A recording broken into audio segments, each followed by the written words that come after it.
Assalamualaikum warahmatullahi wabarakatuh. Alhamdulillahirabbil alamin.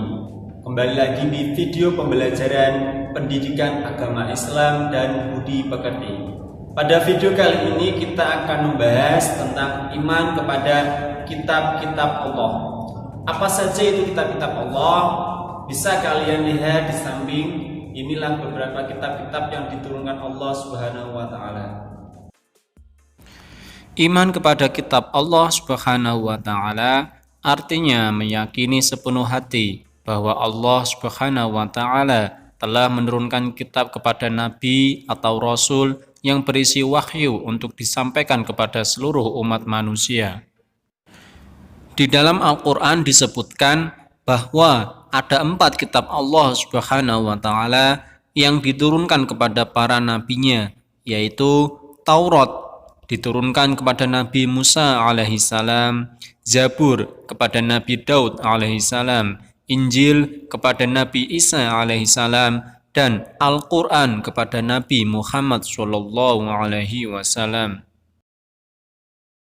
Kitab-kitab Allah Subhanahu wa taala tersebut diturunkan pada masa yang berlainan. Semua kitab tersebut berisi ajaran pokok yang sama, yaitu ajaran mengesahkan Allah. Yang berbeda hanyalah dalam hal syariat yang disesuaikan dengan zaman dan keadaan umat pada waktu itu. Selain kitab, Allah Subhanahu wa taala juga menurunkan suhuf. Kitab dan suhuf merupakan wahyu Allah Subhanahu wa taala yang disampaikan kepada para rasul untuk disampaikan kepada manusia sebagai petunjuk dan pedoman hidup. Antara kitab dan suhuf memiliki perbedaan. Suhuf, wahyu Allah Subhanahu wa taala yang disampaikan kepada para rasul, tetapi masih berupa lembaran-lembaran yang terpisah. Sedangkan kitab, wahyu Allah Subhanahu wa taala yang disampaikan kepada para rasul sudah berbentuk buku atau kitab.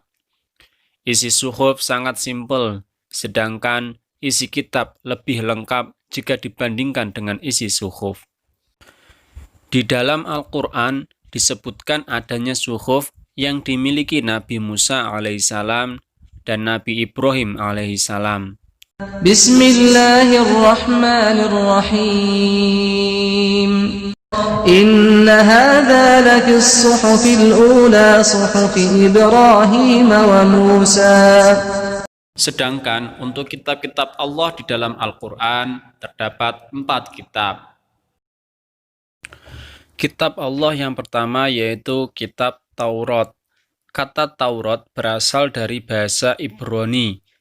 Kitab Taurat adalah salah satu kitab suci yang diwahyukan Allah Subhanahu wa taala kepada Nabi Musa alaihissalam untuk menjadi petunjuk dan bimbingan baginya dan bagi Bani Israel. Isi pokok kitab Taurat dikenal dengan 10 hukum atau 10 firman yang diterima Nabi Musa alaihissalam. Berikut ini 10 hukum tersebut. Kitab yang kedua yaitu kitab Zabur. Dalam bahasa Ibrani, istilah Zabur berasal dari kata zimro yang berarti lagu atau musik. Zamir dan mizmor merupakan pengembangan dari kata zamar, artinya nyanyi, nyanyian pujian. Zabur adalah kitab suci yang diturunkan Allah Subhanahu wa taala kepada kaum Bani Israel melalui utusannya yang bernama Nabi Daud alaihi salam. Ayat yang menegaskan keberadaan kitab Zabur antara lain Quran surat An-Nisa ayat 163. Artinya, sesungguhnya kami mewahyukan kepadamu Muhammad sebagaimana kami telah mewahyukan kepada Nuh dan nabi-nabi setelahnya, dan kami telah mewahyukan pula kepada Ibrahim, Ismail, Ishak, Yakub, dan anak cucu-cucunya, Isa, Ayub, Yunus, Harun, dan Sulaiman, dan kami telah memberikan kitab Zabur kepada Daud. Kitab yang ketiga yaitu kitab Injil. Kitab Injil diwahyukan oleh Allah Subhanahu wa taala kepada Nabi Isa alaihissalam. Kitab Injil yang asli memuat keterangan-keterangan yang benar dan nyata, yaitu perintah-perintah Allah Subhanahu wa taala agar manusia mengesahkan dan tidak menyekutukannya dengan suatu apapun. Ada pula penjelasan bahwa di dalam kitab Injil terdapat keterangan bahwa di akhir zaman akan lahir nabi yang terakhir dan penutup para nabi dan rasul, yaitu bernama Ahmad atau Muhammad Shallallahu Alaihi Wasallam. Kitab Injil diturunkan kepada Nabi Isa alaihissalam sebagai petunjuk dan cahaya penerang bagi manusia. Kitab Injil sebagaimana dijelaskan dalam Al-Quran bahwa Isa alaihissalam untuk mengajarkan tauhid kepada umatnya atau pengikutnya. Tauhid di sini artinya mengesahkan Allah dan tidak menyekutukannya. Penjelasan ini tertulis dalam Quran surat Al-Hadid ayat 27. Yang artinya, kemudian kami susulkan rasul-rasul kami mengikuti jejak mereka, dan kami susulkan pula Isa putra Maryam, dan kami berikan Injil kepadanya, dan kami jadikan rasa santun dan kasih sayang dalam hati orang-orang yang mengikutinya. Quran surat Al-Hadid ayat 27. Kitab Allah yang terakhir yaitu Al-Quran.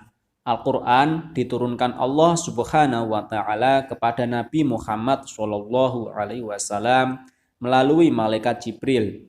Al-Quran diturunkan tidak sekaligus melainkan secara berangsur-angsur.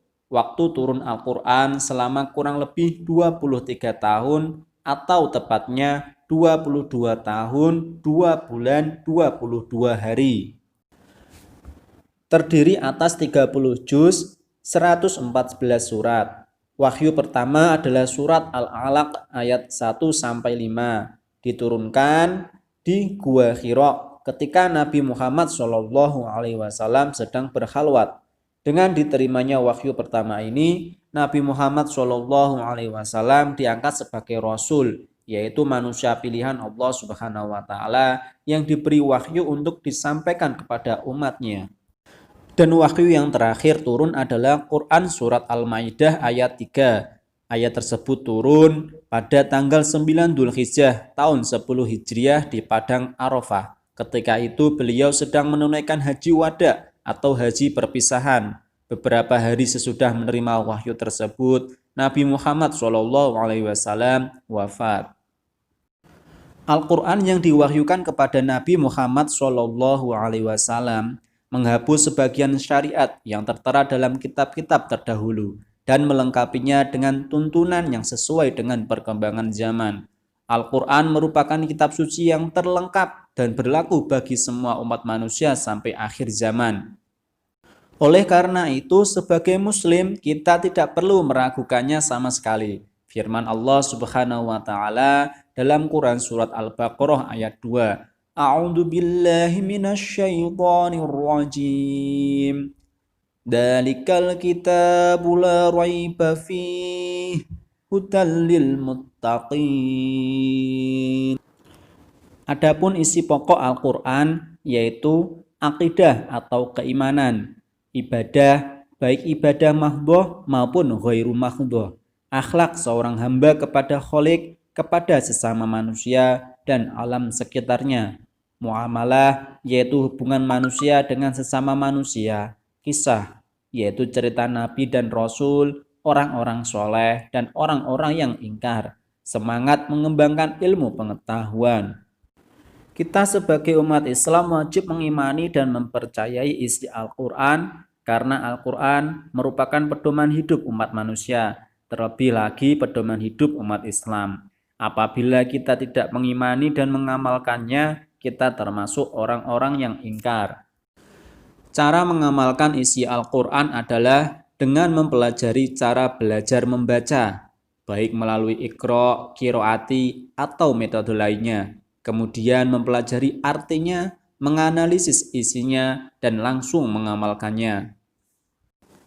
Adapun keistimewaan kitab suci Al-Quran yaitu sebagai petunjuk dan rahmat bagi orang-orang yang beriman dan bertakwa, sebagai informasi kepada setiap umat bahwa Nabi dan Rasul terdahulu mempunyai syariat dan caranya masing-masing dalam menyembah Allah Subhanahu wa taala. Al-Quran sebagai kitab suci terakhir dan terjamin keasliannya. Al-Quran tidak dapat tertandingi oleh ide-ide manusia yang ingin menyimpangkannya. Membaca dan mempelajari isi Al-Quran merupakan ibadah.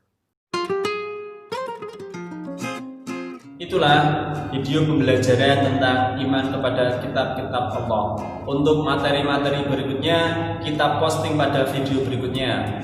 Sekian akhirul kalam. Wassalamualaikum warahmatullahi wabarakatuh.